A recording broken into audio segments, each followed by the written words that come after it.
বিয়ের আগে কোনো মেয়ের সাথে অবৈধ সম্পর্ক থাকলে তারপর ওই মেয়েকে বিয়ে করলে তাদের বিয়ের পরে কি সম্পর্ক বৈধ হবে?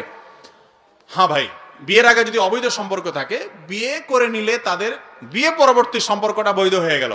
তবে আগে যে সম্পর্কগুলো ছিল সেটা কি হবে না, বৈধ হবে।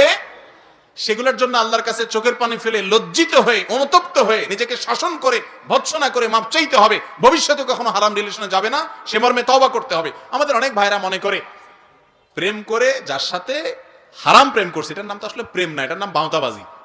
প্রেম তো হলো স্বামী আর স্ত্রীর মধ্যে হয়। এখানে কিসের প্রেম? এখানে ধান্দা, পুরোটাই হলো টাউটগিরি, স্বার্থ হাসিল করা।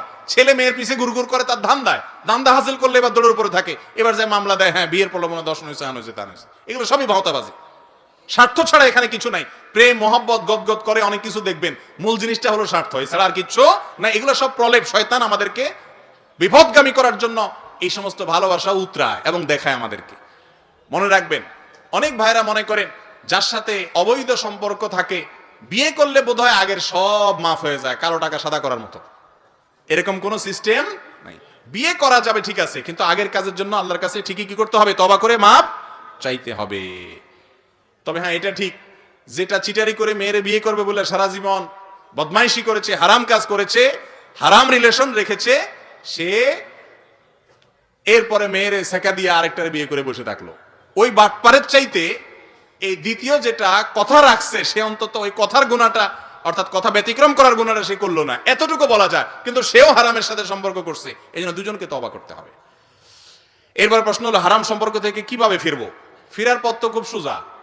সমস্ত সম্পর্ক ছিন্ন করে একটা মেসেজ দিয়ে দিবেন, আল্লাহর জন্য তোমাকে ত্যাগ করছি, তোমার যা ইচ্ছা তা মনে করতে পারো, তবে আমি জেনেছি আমার রব এতে অসন্তুষ্ট হন, এতে ইবাদতের স্বাদ নষ্ট হয়, এতে জান্নাতে যাওয়ার পথ রুদ্ধ হয়, কঠিন হয়। শয়তানের সবচেয়ে বড় অস্ত্র এটি। আমি হারাম সম্পর্ক থেকে দূরে থাকার জন্য তোমার সাথে সম্পর্ক বিচ্ছিন্ন করলাম।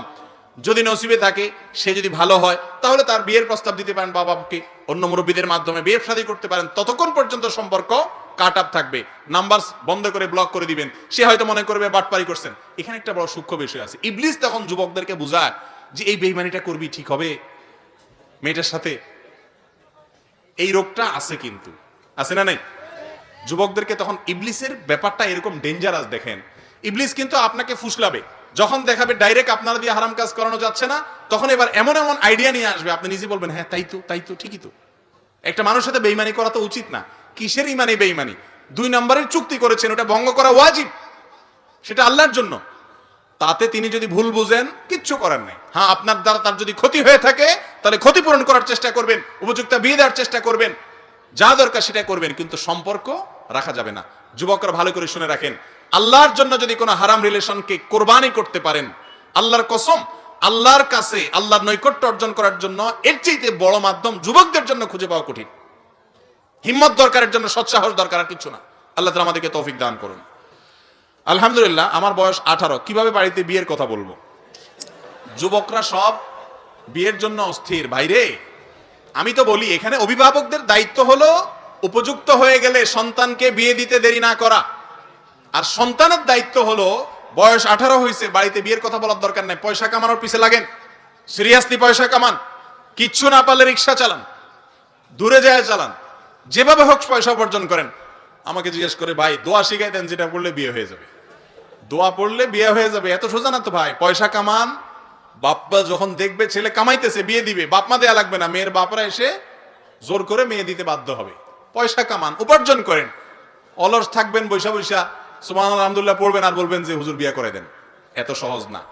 যুবকরা বিয়ের জন্য হালাল উপার্জন করবেন।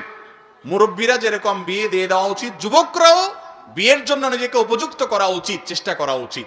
আর যদি বাপেরে বুঝাইতে না পারেন, ভালো একজন হুজুরে বলবেন, হুজুর নবী করিম সাল্লাল্লাহু আলাইহি সাল্লাম বলেছেন অভিভাবকদেরকে যে তোমাদের সন্তানরা বিয়ের উপযুক্ত হলে, কোনো উপযুক্ত পাত্র বা পাত্রী পেলে তাড়াতাড়ি বিয়ে দিবা, দেরি করবা না। দেরি করলে ফিতনা হবে, এরা বিপদগামী হবে, খারাপ পথে যাবে, সমাজ নষ্ট হবে। নবীজি বলে গেছেন, হুজুর আমার বাপেরে তো আমি হাদিস বলতে পারি না, বলে তো মাইর খাবো।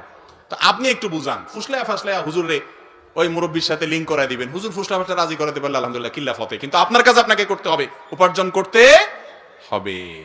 আল্লাহ তাআলা তৌফিক দান করুন।